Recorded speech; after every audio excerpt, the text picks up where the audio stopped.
ملت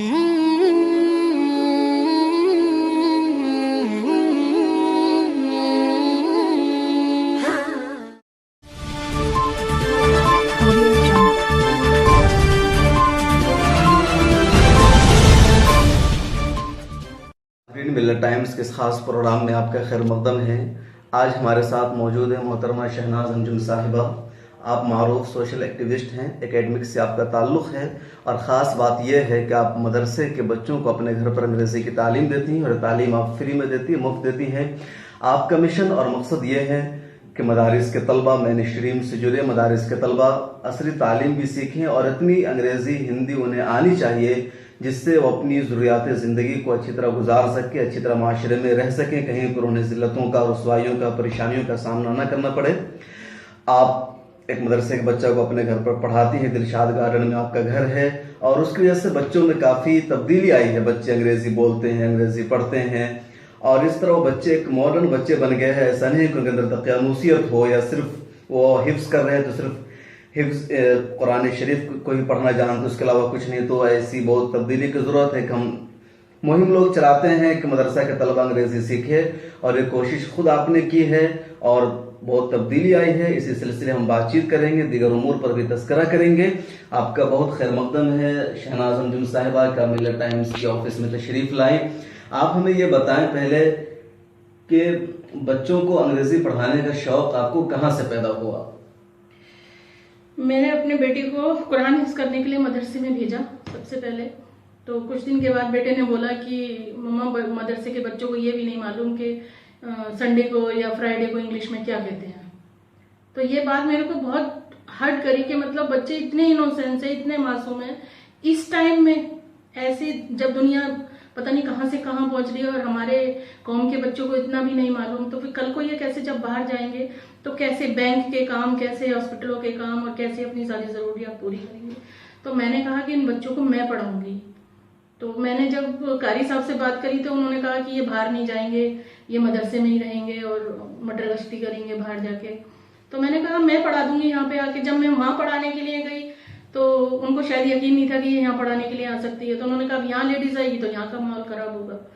تو پھر بہت کوشش کرنے کے بعد میں انہوں نے بھیجنا شروع کر دیا، کیونکہ میں بار بار ان سے یہی کہتی تھی کہ بچوں کو پڑھنے کے لیے بھیجیے۔ دیکھیے میرا بیٹا کتنا انگلش میں بات کرتا ہے، فراٹے دار انگلش بولتا ہے۔ تو ان بچوں میں بھی کوئی کمی نہیں ہے، کیونکہ جو بچہ قرآن حفظ کر سکتا ہے وہ سب کچھ کر سکتا ہے۔ تو آپ کا مقصد اور جذبہ کیا ہے ان بچوں کو انگریزی پڑھانے کا؟ یہی ہے کہ بس قوم آگے آئے، ترقی کرے، پڑھے لکھے۔ تو آپ جو بچوں کو انگریزی پڑھا رہے ہیں تو اس سے کچھ امپروومنٹ ہو رہا ہے بچوں میں، تبدیلی؟ بہت امپروومنٹ ہے بچوں میں، اور بچے خود بھی بہت پڑھنا چاہتے ہیں، آگے بولتے ہیں کہ میڈم ہمیں آگے پڑھنا ہے۔ اور اس کے لیے میں یہ چاہتی ہوں کہ بچوں کو اپنی طرف سے 8th 9th کلاس کرانے کے بعد میں اور ان کا 10th میں ایڈمیشن کراؤں اوپن سے۔ آپ اپنی طرف سے؟ ہاں۔ اچھا، آپ کے بیٹے ہیں محمد عظیم، انہوں نے بھی حفظ مکمل کیا، میں نے سنا وہ متیابین ان کو ہو گیا، تو ان کا کیا ہو رہا ہے ذرا آپ بتائیے ہمارے ناظرین کو۔ وہ بائی برتھ کیٹرک تھا اس کو، جی، اور پتہ نہیں چلا 1 سال کے بعد میں جب اس کا برتھ ڈے کیا، چھوٹا سا پروگرام کیا، تو اس میں اس کے فوٹو ادھر ادھر آئے تھے۔ انہوں نے کہا کہ پتہ نہیں اس کو کیا پرابلم ہے، دکھایا ڈاکٹر کو، ڈاکٹر نے دیکھتے ہی بولا کہ اس کو موتیابت ہے اور دونوں آنکھوں میں ہے۔ تو اس ٹائم تو بالکل جیسے ہوپ لیس، جیسے جان نکل گئی ہو باڈی میں سے، ایسے ہو گیا تھا۔ اس کے بعد اس کا آپریشن کرایا 3.5 سال کی عمر میں۔ کیا کہتے ہیں، آپریشن کرانے کے بعد میں اس کو سب نے بولا کہ اب یہ کچھ نہیں کر سکتا ہے، یہ ایسے ہی رہے گا، اور ساری زندگی بیچارہ بیچارہ بیچارہ کرتے۔ تو مجھے بہت برا لگتا تھا کہ کوئی بیچارہ نہ بولے اس کو۔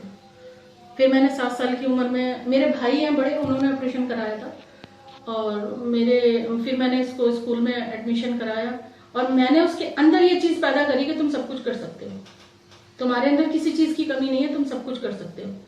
بس یہ چیز اس کے اندر بیٹھتی چلی گئی، اور میں اس کو ہر وقت اپنے پاس رکھتی تھی، ہر وقت، ایک لمحے کے لیے بھی میں نے اسے الگ نہیں کرا اپنے پاس سے۔ اور اسکول میں ماشاءاللہ الحمدللہ 8th کلاس کرنے کے بعد میں نے ان سے پوچھا کہ اب کیا آگے کرنا چاہتے ہو، تو انہوں نے بولا میں قرآن حفظ کرنا چاہتا ہوں۔ اور 8th کلاس پڑھتے پڑھتے انہوں نے 6 پارے حفظ کر چکے تھے اسکول میں جاتے جاتے۔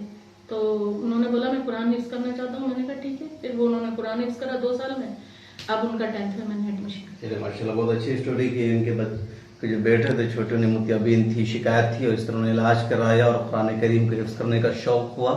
یہ ہم سب کے لیے ایک سبق ہے، ایک پیغام ہے اپنے بچوں کو حافظ قرآن بنانے کا. اس سے بھی پتہ چلتا ہے کہ قرآن کریم کا سیکھنا، حفظ کرنا، دین کو جاننا عصری تعلیم کے حصول کی راہ میں کوئی رکاوٹ نہیں ہے.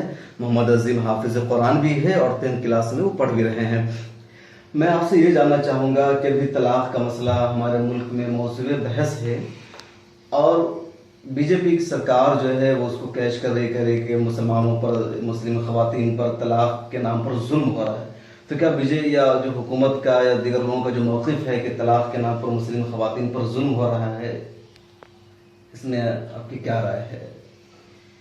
پہلے تو میں یہ بتا دوں کہ میری اتنی عمر ہو گئی ہے، ابھی تک میں نے ابھی اپنی اس میں کوئی طلاق کا آس پاس بھی، کوئی دور دور تک بھی میں نے کوئی ایسا واقعہ نہیں سنا کہ طلاق ہوئی ہو.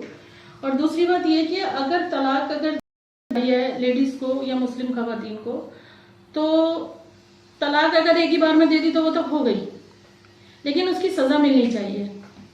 مطلب آپ کا یہ کہنا ہے کہ طلاق اگر دے دی ایک مرتبہ میں دینے چاہیے، اگر دے دی تو وہ ہو گئی، لیکن اس کی سزا ملنی چاہیے. سزا ملنی چاہیے. ویسے طلاق ایک بار میں ہے نہیں، لیکن اگر دے رہے ہیں تو اس کی سزا ملنی چاہیے. تو آپ کو ایسا نہیں لگتا ہے کہ جو مسلم خواتین جو حکومت کے ساتھ ہیں کچھ، اور سپریم کورٹ جا رہی ہے، تو حکومت اس کا استعمال کر رہی ہے مسلمانوں کے مذہب پر تنقید کرنے کے لیے، اسلام کو نشانہ بنانے کے لیے؟ جی بالکل، بے شک یہی سمجھتی ہوں میں کہ سازش ہے. اچھا، طلاق کے جو کیسز آتے ہیں تو مطلب اس کے لیے ایک طرفہ طور پر مرد ذمہ دار ہوتا ہے یا عورتوں کا بھی کہیں نہ کہیں اس میں ہوتا ہے؟ مطلب جو نفسیاتی طور پر ہے، آپ نے معاشرے میں اس کو دیکھا ہوگا، کیسا ہوتا ہے؟ یہ دونوں ہی ذمہ دار ہوتے ہیں، ایک کو بلیم نہیں کر سکتے آپ، دونوں ہی ذمہ دار ہیں.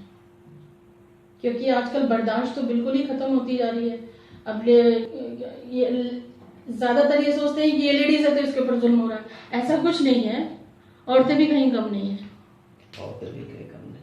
اچھا، ایک طرف سپریم کورٹ کا فیصلہ ہے، ایک طرف آل انڈیا مسلم پرسنل لا بورڈ کا موقف ہے. مسلم پرسنل لا بورڈ مسلمانوں کی واحد متحدہ تنظیم ہے جس میں تمام لوگ جڑے ہوئے ہیں، ایک مشترکہ پلیٹ فارم. وقت جو بھی تنظیم ہے تو مسلک کے نام پر بڑھ گئی ہے. تو آپ کس کے ساتھ رہنا چاہتے ہیں، اور آپ کو کن کا موقف مسلمانوں کے حق میں لگتا ہے؟ مسلم پرسنل لا بورڈ کا یا حکومت کا، جن کا دعویٰ ہے کہ ہم مسلمانوں کے، مسلم عورتوں کے خیر خواہ ہیں؟ حکومت کہاں مسلم عورتوں کی خیر خواہ ہے؟ مسلم پرسنل لا بورڈ کے حق میں ہم تو کہاں سے لگتا ہے؟ ہم کو کہیں سے نہیں لگتا کہ حکومت مسلمانوں کے یا مسلم خواتین کے حق میں ہے. کہیں ایک سنگل 1%، 0% بھی نظر نہیں آتا. بہت شکریہ ناظرین. یہ تھی محترمہ شہناز انجم صاحبہ جنہوں نے ہمارے ساتھ بات چیت کی اور بہت کھل کر کے طلاق کے مسئلے پر کہا کہ حکومت مسلم عورتوں کا استحصال کر رہی ہے، ان کا استعمال کر رہی ہے. حکومت کبھی انصاف نہیں دے سکتی. اور جو سب سے صاف بات انہوں نے کی کہ مسلمان عورتوں کے بارے میں کہا جاتا ہے اور یہ کہ مسلمان عورتوں پر طلاق کے ذریعے ظلم کرتے ہیں. بہت زیادہ طلاق کے واقعات ان کے پائے جاتے ہیں، جبکہ انہوں نے اپنے آس پاس میں، اپنے معاشرے میں کسی کے ساتھ بھی طلاق کا کوئی واقعہ ہی نہیں دیکھا، نہ سنا ہے، جس سے پتہ چلتا ہے کہ مسلمانوں کے درمیان طلاق کی شرح بہت کم ہے. اور ہے بھی. آخری سوال، اسی پر ہم اس کو ختم کریں گے کہ ملت ٹائمز کو آپ شروع سے پڑھتے آ رہے ہیں، واٹس ایپ اور دیگر ذریعے سے ملت ٹائمز کا لنک آپ تک پہنچتا ہے، تو آپ کی کیا رائے ہے؟ ملت ٹائمز اپنے مقصد میں کامیاب ہے؟ جی بالکل، بے شک کامیاب ہے الحمدللہ، اور ہماری نیک خواہشات ملت ٹائمز کے ساتھ ہیں. بہت شکریہ. آپ ملت ٹائمز کے ساتھ آپ نے بات چیت کی، آپ یہاں آفس میں تشریف لائیں. ہم امید کرتے ہیں آئندہ بھی آپ کے آنے کا سلسلہ جاری رہے گا. ناظرین بہت شکریہ، آپ نے ہمیں دیکھا. اپنا خیال رکھیے گا. پھر ہم کسی نئی شخصیت کے ساتھ آپ سے روبرو ہوں گے. خدا حافظ.